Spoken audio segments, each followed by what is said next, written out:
Hello and welcome back everyone to the channel and to the remnants of this series, the back end of this series. This is the line review video in which we take a look at the line. There it is in all its glory, and a bit later delve into my pack list as well and give you an insight into what kind of stuff I bring on such a jaunt. But there it is. I'm pretty proud of that. You know, from that altitude, that is, when you've done that, when you know how difficult and grueling it is, that is really something of beauty, something to be proud of. There were deviations which we'll look into. How severe were they and why did they happen? But yeah, I'm proud of that, just as I'm proud of that one. You know, and that one. You know, on this, but this is the old original line in which there were deviations of, 100 meters at times. In the new one, no such deviations. It was a lot better in that respect. Where are we? There it is. The biggest deviation, of course, was this house, which we'll come to. 48 meters that was, which was just below the threshold of 50 to take it out of a gold run. And then after that, I think it was the next biggest was this one, where we passed this farm and we had to aim for that gate. That was 30 meters. But anyway, let's get into this line and start from the start and end at the end, the premature end. But before we do that, I just want to sort of explain a couple of things for those of you who kind of haven't seen one of these before. Basically, if you're in a field, I'm just trying to find a field. Here we go. Here's a good example. Usually fields and moorlands, you can be very, very accurate. You can sort of walk along, look at your GPS system pretty constantly, and you can stay remarkably close to the line. I mean, we are talking, 2 meters there. That is just nothing. And obviously over here, I mean, yeah, that's 1 meter. That is nothing. So it's very easy in a field or a moor. On the other hand, on the flip side of that, if you're in a wood, as we can see here, it's very wibbly and wobbly, and that is because, of course, not only are the trees physically forcing you around them, making you crawl around them and barge through their various twigs, and just disorientating you, but the signal on the GPS system, because of the tree cover, is very ropey. And what that means is that, you'll be off slightly because you've gone sort of round a tree or round a thick something that you just can't pass, and you'll look at your GPS system and it'll say that you're off by 10 meters, and you'll be like, oh, what? And then you'll try and correct yourself and go back the other way, and then you'll be off the other side by 12 meters. And it's because of the bad signal. And that's evident in places where you stop. I'm just trying to find an example. You stop, here's one, to, I don't know, have something to eat, fill your water bottle up, change an item of clothing, and the signal just goes mental. I mean, if we measure that, that's 25 meters from one side to the other.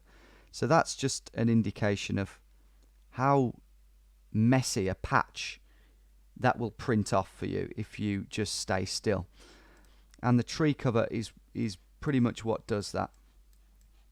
Or at least it's worse in the tree cover. So, and when you add to that steep, brambly banks or hedgerows that you just can't get through, there will be a number of instances that we go wide on this walk.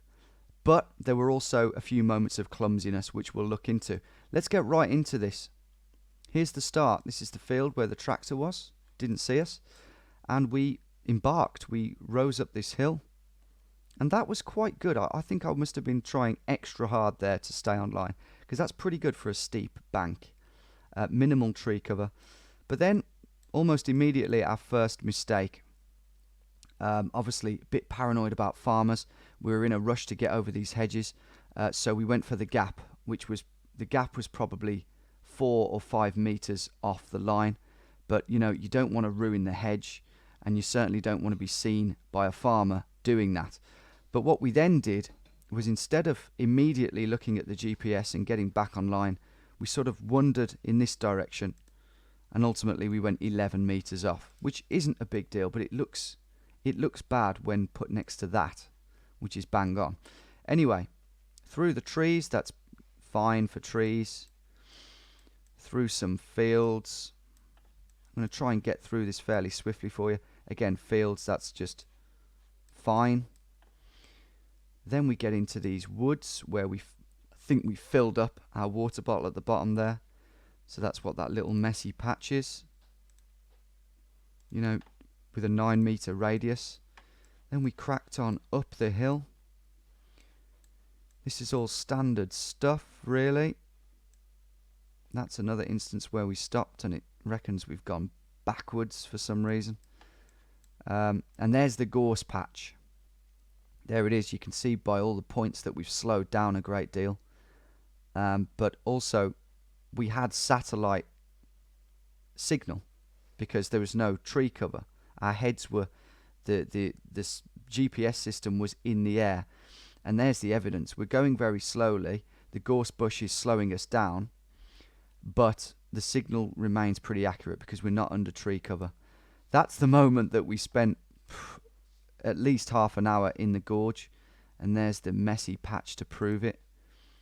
Again, with a radius of 15 meters. I mean, what you could do is just delete all of those dots. You could delete them all and just create like a smooth line. But I don't see the point. I don't like the idea of deleting points, so I think it would be better to just keep that there and just say, look, we were obviously in the middle of that. That's the average. Create an average. Anyway, despite that ordeal, we managed to stay online. We carried on into the fields. That's another little messy bit where we crossed 2 hedgerows, but again, you know, we got out of it farmer free, got out of it the other side, so that's fine. Probably not deviating more than 5 meters. Carrying on through these fields. This is towards where we saw Black Shirt. Bit clumsy there. Taking our eye off the ball there a bit. I think that was Greg actually. And then we got down to the road. And again, despite the houses, we're staying pretty online here. That's where we ate our wine gums, but for some reason the sat-nav thinks we went back when we never did, by about 10 meters. Carrying on up here where we had that dodgy, crumbly, lethal bank, the little pipe that came out of the ground, that was just there. And then we went up into the moors. Absolutely a pleasure to look at, that is. Just so easy. You know, you've got no farmers to worry about. It's a balancing act at the end of the day. If you're in a high pressure area, you've got a hedgerow, you might have to find that gap, you know, because survival is key. You want to survive the line. That's why we have a little leeway on this. But when it's just completely open and there's no one bothering you on the moors, you really can stay very, very accurate. We went off a bit there as we climbed over into the road. Perhaps could have done better there. And again, into those woods. That's where we crossed the river. Greg with his long jump up into the woods. That's a bit clumsy. We're getting towards the end of the day here.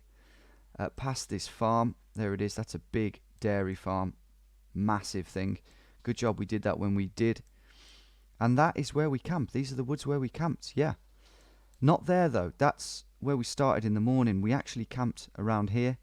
I believe I turned my GPS off straight away and carried on the next day.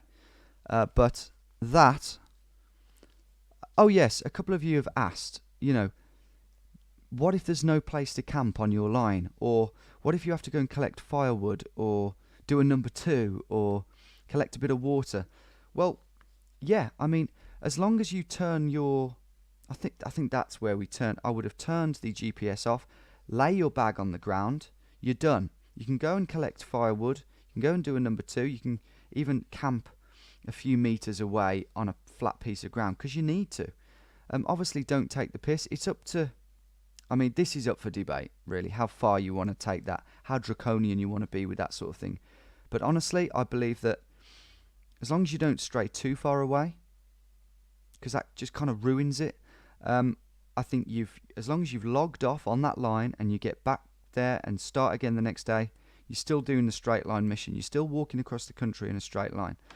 Anyway, we carry on. Bit of a clumsy start to the day there, veering 17 meters off for some reason. Not a fan of that, but we kind of rectify that on these fields. Zooming through, and we're approaching the what we thought was the farm. There it is. That's where we filled the waters up. I obviously turned the GPS system off there, and I would say that is where Greg stood to talk to Mr. Perkins. That's 10 meters off, because we were already slightly to the north, which I don't think we realized, because it's so kind of insignificant. And yeah, all in all, it was 13 meters off, wasn't it? Yeah, there it is. So a result. And the fact that that road was there was just fantastic. It reckons we did go through his garden. Again, that's signal. Obviously we didn't, you saw it. Carrying on then, up through here, down that gorge. That's quite a good gorge. You know, veering no more than 5 meters off. Gorges can be quite easy because they're steep. Therefore, I don't know, you just don't seem to... That isn't much land as the crow flies. And because of that, you don't seem to veer off too much. So carrying on, we enter this woods, don't we? Yeah, that was quite a big forest. And yeah, that's where it just gets a bit wibbly, as I've explained. But that's a good wood. That's not a bad effort. That's where we found the weird, you know, batch of eggs and whatnot. And just by standing still, that's 9 meters off. Carrying on. That's the annoying bit where we had to... This is what's so annoying about this. We straddled. That took us ages. That was one of the worst bits of woods we did. But we could have gone on the field. Look. We could have... We should have been right on the edge. So that was a complete waste of effort. Sorry, Greg, if you're watching. Again, pretty good effort through the woods there. Staying... Oh God, if you're going through a woods and you're only 9 meters off, that's a good effort. That's where we could see the farmer. He must have been parked sort of here. Slightly more to the left than I thought. I thought he was on our line. And then a bit of a clumsy attempt to go up the moors here, but then a bit better up the top. Down that little dip. And then we're cresting the hill here. Pretty accurate. Past the windmills. The future of our energy, perhaps. And then here's that gorge that I thought, oh no, we're going to have to go down into the gorge. If anything, we were too far to the right, which is stupid.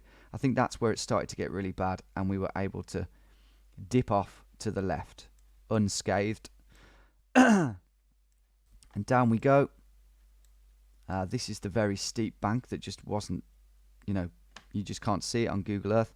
So we've gone off a bit there. And then we've carried on. And this is clumsy. We've gone down another very steep bank. And in doing so, we've taken our eye off the ball. From the middle of the patch, which is where we were standing, that was 21 meters. But this is where it does get a bit sort of ropey, really, a bit cloudy, because if you do actually take the edge, the furthest point, which is just signal mess, that is 27 meters off. So actually, you could make an argument for saying that's beyond platinum, that's into gold. But in actual fact, we weren't standing up there, we were standing here, because you can see the river there. So that's where it gets a bit messy, literally, in more ways than one. Up the hill, again, a bit clumsy, but it's a bit hilly, and that's where the house is. Luckily, we were standing just to the right of the line by standing on her driveway, and that's what made me think we'd gone 60 yards off.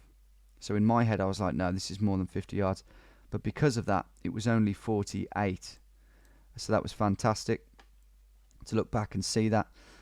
You know, we've gone through where we went wrong. I mean, it was obviously a mixture of there was a lockdown for a start, and maybe we could have approached it differently.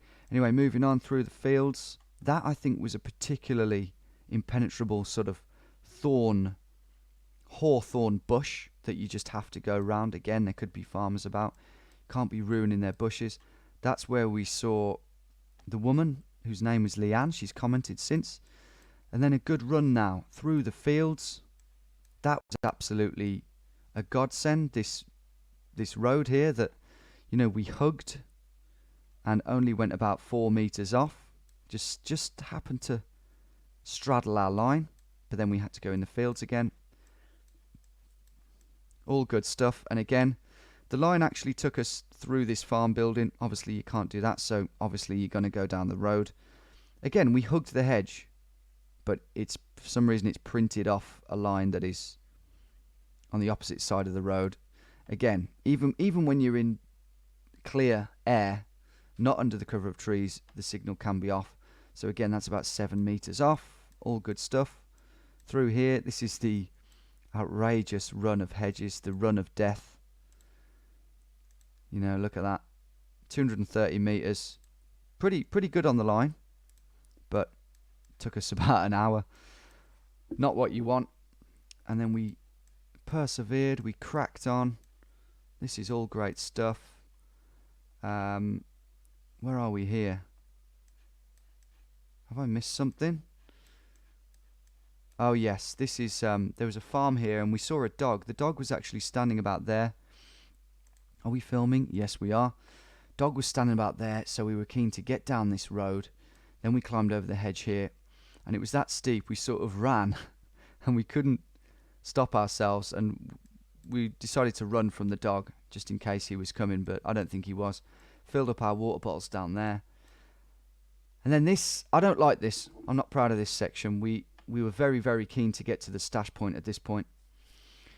That was our #1 priority, and you know, we were terrified of the idea of not getting there by dark, because, by the way, you can't move in the dark. What if there's a steep drop? It's too dangerous. So I think we had our panic shoes on a bit here, and you know, there were some tall hedges. I think there was a house down here somewhere that we could see, and we were like, look, let's follow this road. You know, it's like 11 meters off, and when you've deviated so much already, it's very easy to just go, let's just follow the road. It's 10 meters off, but not proud of that. That's an almighty mess where we were taking our shoes and socks off to cross the river, and then for some reason we just got it all wrong here. I don't know what happened. I think we were I think there was a big spiky bush that we couldn't get through, so we had to go round it. But again, that's 16 meters. You know, still well within the platinum, and not that far. You know, a penalty kick away. You know, it looks very extreme on here, but yeah, not ideal. Carrying on, and that is where we camped. There is the bush that was, I mean, when you weigh it all up, the idea of doing that when it's 13 meters off is just insanity. It just doesn't make any sense. That would have taken us, I would say, 2 or 3 hours to do that. And the stash point was there, and I obviously didn't turn the GPS off there for a while. Moving on, good field. That bank going down to the road was very, very brambly, and sort of, yeah, well, that's just not very good, is it? But that's my excuse. A bit better along the side of this house, going, I think it was 12 meters off. It's funny because, you know, you'll be 10 meters off in a field, and then you'll go through the garden and it'll be less. It's mad how it happens. That's the biggest deviation from the line. That's 15 meters when we went through that person's drive. There was a little hedge, wasn't there, in the drive that we could have climbed over, but we thought better of it. And then up here, that's where we had breakfast. Mental signal going on there. Absolutely mental. And look at this clumsy nonsense. Me and Greg decided to do a little speech, talk to the camera. Thought we were going in the right direction. Looked at the GPS, and we were 16 meters off. I mean, yeah, well, we only obviously saw it about there. I mean, that's more than we deviated there. That's the stupid thing. Which just goes to show how easy it is to mess up if you take your foot off the gas. This section's great.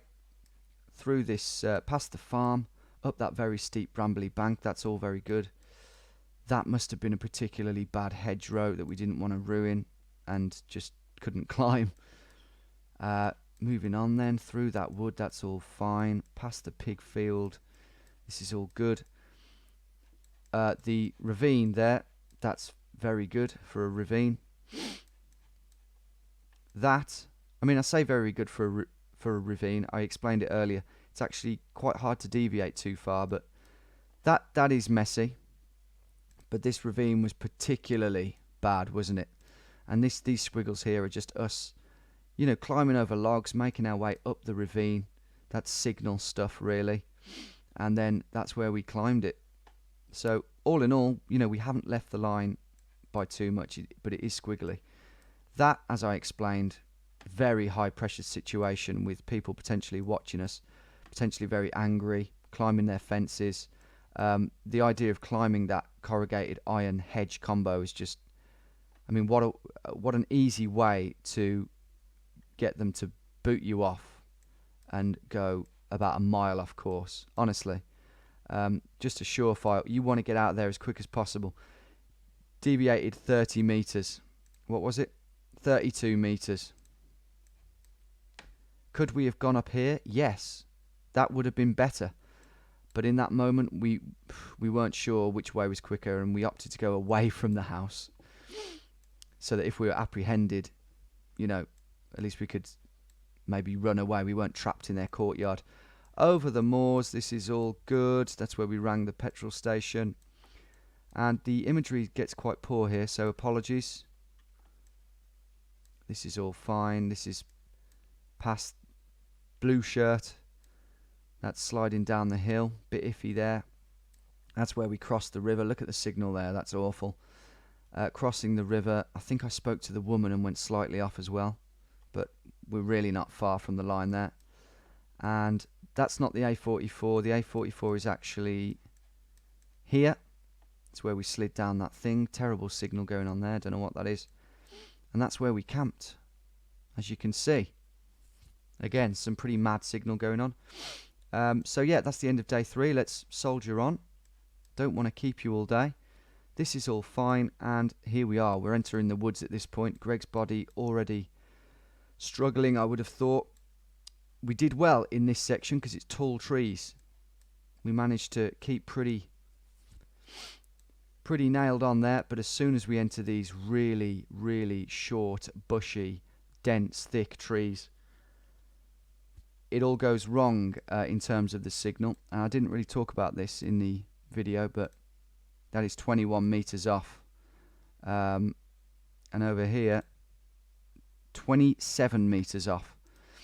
And yeah, all I can put it down to is you're in there, the signal is awful, you're crawling through, you're barging your way through, and you're like, oh shit, we're 15 meters off. You're actually probably not, but you try and rectify it.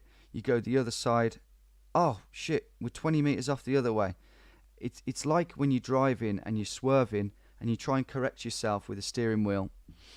It's kind of like that. But having said that, I think we could have been better there. I definitely think we could have been more accurate. That is clumsy. That's where we ate.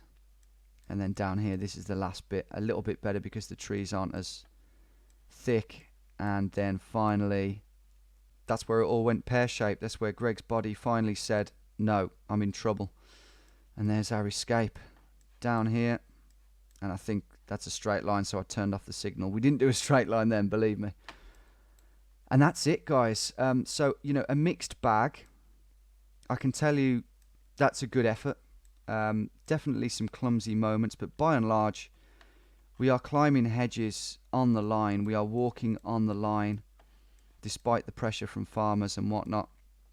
And I'm very proud of that effort. Just a shame, obviously, it got cut short. But again, we made the right decision, 100%. And it was nice to see you all agree and concur with that. Yeah, it's a balancing act. As you can see, it really is. It's a balancing act between absolutely being hell-bent on staying on the line and actually surviving, not being caught, and literally not falling down a you know, a steep bank or something like that. Yeah, that concludes it. Let's move on to the second part of this vid. Okay, onto the pack list then, everyone. We'll start with the thing that everything goes inside of. Now, this is a new addition to my pack list.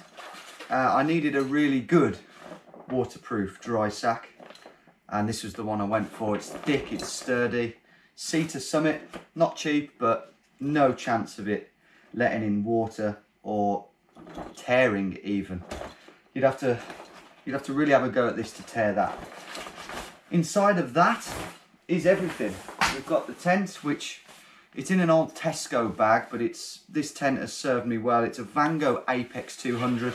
Can't buy them anymore. They're a perfectly good, you know, substitutes, but there it is inside. Surprised this bag has lasted, really. I've had this tent for about 8 years, and I don't see any need to replace it. It's light. I think, I don't know what it weighs. Possibly 900 grams.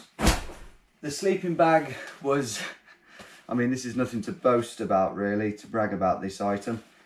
It's a Quesha from Decathlon, cheap and cheerful, probably cost 15 quid. And it was totally unsuitable for the trip. In fact, it's meant to go down to, it's worn off, but I think it's good down to 10 degrees C. I'm not working in Fahrenheit, I can't translate that, but basically our nights were -2, even -3 degrees, so that was useless. I have just bought a new one. It's pretty much the same weight, and it goes down to 0 degrees comfort. -5 degrees limit. So this, I could have done with this, put it that way. That was 125 quid though from Decathlon.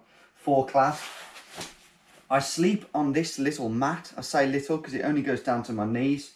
It's a very lightweight, 380 grams. You know, that's nothing. Doesn't take up too much room either. You don't need your feet to be on a mat, really. As long as your knees, I guess, are on it, that's okay. Again, that was from Decathlon.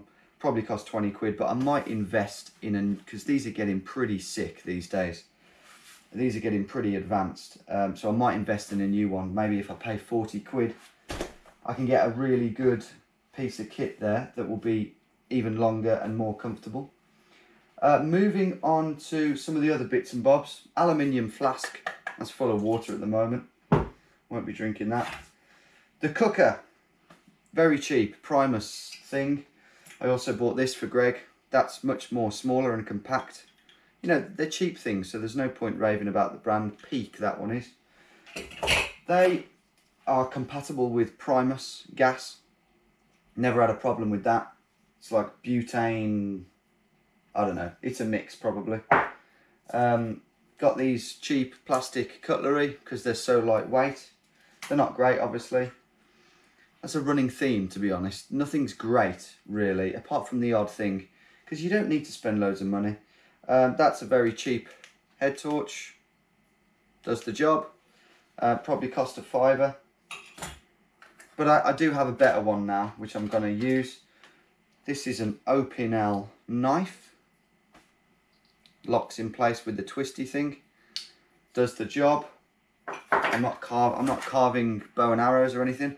Bit of paracord, just in case I needed to maybe climb down something small, but it's not mainly for that. It's for, I guess, tying my bag to things if I need to. Then, well, I've ordered 2 new ones. I raved about this last time. It's the Sawyer mini filter. Are we filming? Yes, we are. I've got 2 because might need to go away with Greg again or other friends. Yeah, they completely purify your water with a squeeze and a pump using, you've seen me do it with this pouch, and you can flush them out as well using a flushing system. There might be better things on the market, but 35 quid for 2, that's, you know, they're a miracle. They're a godsend. I don't know how I operated without one before. Lighter in there. We've got zip ties come in useful, a sponge to wash up, toilet roll for you know what, and lighting fires if things are a bit damp. What else have we got? Toiletries bag, of course, Compeed. a toothbrush, bit of toothpaste, bit of a first aid kit, and any other bits and bobs you need. In the summer you might need some mosquito spray or some suntan lotion, but we don't need that in March, do we? On to the technology. Got to start off with this. The Garmin GPS Map 64S. Can't fault it. I mean, I'm no expert with GPS tracking systems, but it's rugged, it's waterproof, I believe, and the battery's good. You just put AA batteries in, of which I use Panasonic Eneloop Pro. Apparently they're one of the most long-lasting batteries.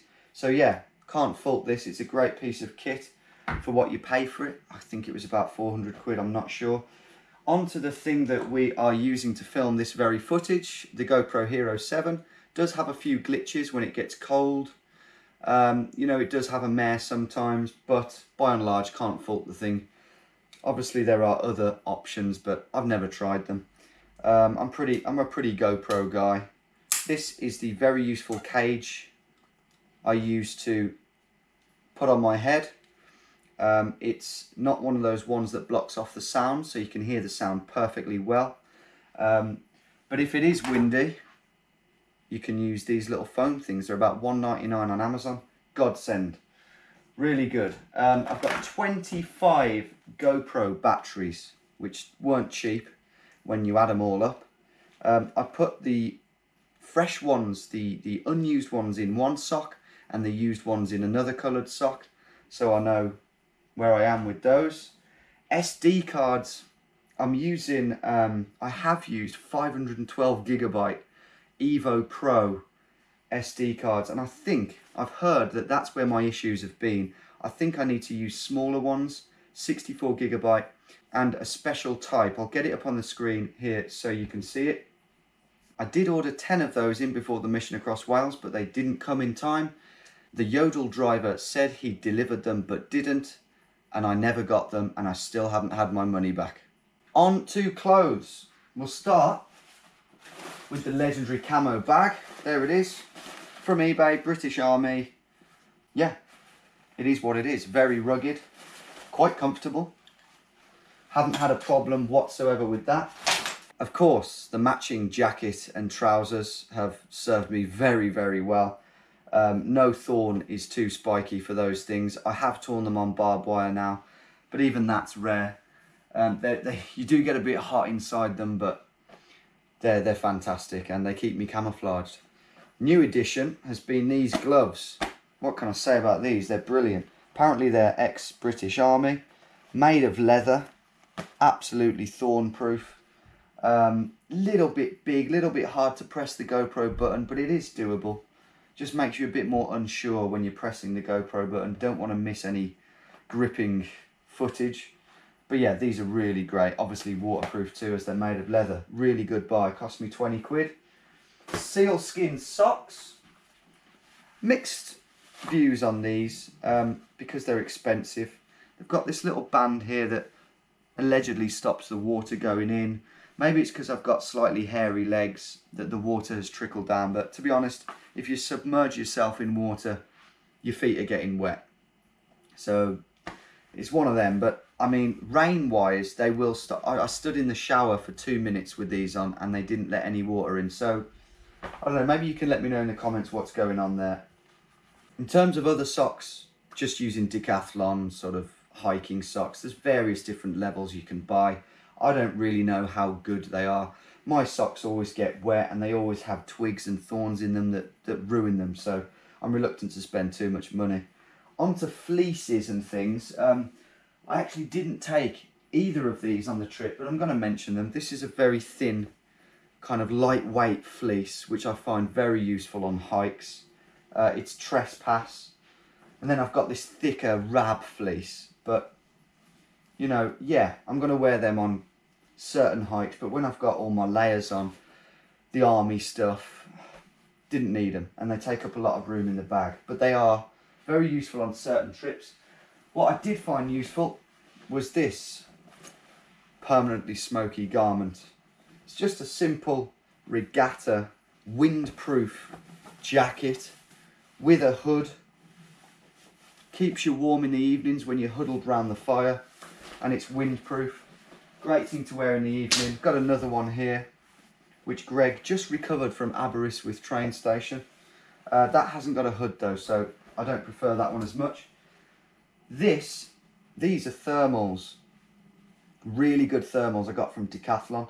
I don't swear by Decathlon, by the way. Go Outdoors is probably just as good, if not better. It's just close to me. I live near a Decathlon and it's fairly cheap. It's very cheap, to be honest. This is a thermal. It wasn't the lowest band, it was the middle one. This cost about 10 quid. And it's stretchy, it's breathable, but it definitely keeps you warm, and it's lightweight and probably dries quicker than your kind of Marks and Spencer type woolly ones. So very good buy. And this, I think, is my favourite of the lot. Quick drying trousers from Decathlon. Probably cost me 12 quid. Again, you can go lower or higher, but these are the middle ones in terms of quality. What can I say? They're lightweight. They stretch a bit. They're comfortable as heck. But most importantly, they do dry very quickly. I walked up a river in these yesterday with Ben and Greg, which you'll see soon on Patreon. And yeah, they dried by the time we'd got home in the car. They are quick drying trousers, and that's the end of that. On to food, and we'll go for the main course. These adventure food packs that I'm sure you've seen me and Greg indulge in on the evening. Probably should have been having two, especially Greg. This one is pasta al salmone. Okay, salmon pasta. You can get bolognese, you can get fungi, mushroom pasta, you can get chili con carne. I really like them. They're lightweight, 140 grams. They take 10 minutes to make, and all you do is boil some water and put them in. So they're just so convenient, and they taste good, genuinely. And that's not Adventure Foods paying me to say that. I just really like this product. Maybe they will pay me one day. Maybe I can wangle a deal with them one day, because, I'd like to advertise something that I genuinely like. On top of that, what gets us through the day is things like this. Now, these are from Decathlon, but, again, you could probably get similar things in other places. Date bars, energy date bars, just, dates, fruit. Just great to sustain you in the day. Energy, long lasting. Energy almond bars. So it's got a bit of protein, energy, carbs, everything in there. They work a treat, to be quite honest. Then I indulge in these Wild West beef jerky. They're not a bad brand. I'm sure there are better ones, but these are what I could find in the shop. Greg doesn't have them because he's a vegetarian. But on top of that, it's things like jelly babies, licorice all sorts, and of course custard creams. And as far as I can tell, that's it. If I've missed anything, I'll put it on the screen now.